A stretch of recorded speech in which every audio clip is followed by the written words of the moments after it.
விருத்தாசலம் பாலக்கரை சந்திப்பில் அமைச்சர் பொன்முடி பெண்களை இழிவுபடுத்தி பேசியதை கண்டித்தும் அவர் அமைச்சர் பதவியில் இருந்து விலக கோரியும் கடலூர் மேற்கு மாவட்ட அதிமுக மற்றும் மகளிர் அணி சார்பில் கண்டன ஆர்ப்பாட்டம் நடைபெற்றது. கடலூர் மாவட்டம் விருத்தாசலம் பாலக்கரை சந்திப்பில் கடலூர் மேற்கு மாவட்ட அதிமுக மற்றும் மகளிர் அணி சார்பில் நடைபெற்ற கண்டன பொதுக்கூட்டத்தில் பெண்களை ஆபாசமாக பேசி அதனை நையாண்டி செய்த அமைச்சர் பொன்முடியை அமைச்சர் பதவியை விட்டு நீக்க, கண் துடைப்பிற்காக பொதுச் செயலாளர் பதவியை விட்டு பறித்தது ஏமாற்று வேலை,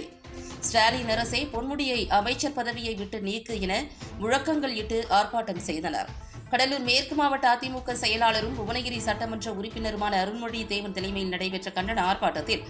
மாவட்ட மகளிர் அணி மற்றும் விருத்தாசலம் நகர செயலாளர் சந்திரகுமார், மணிவண்டன், மாநில எம்ஜிஆர் மன்ற துணை செயலாளர் அருளழகன், வழக்கறிஞர் அணி விஜயகுமார் மற்றும் மாவட்ட நகர ஒன்றிய நிர்வாகிகள், மகளிர் அணியினர் ஏராளமானோர் கலந்து கொண்டனர்.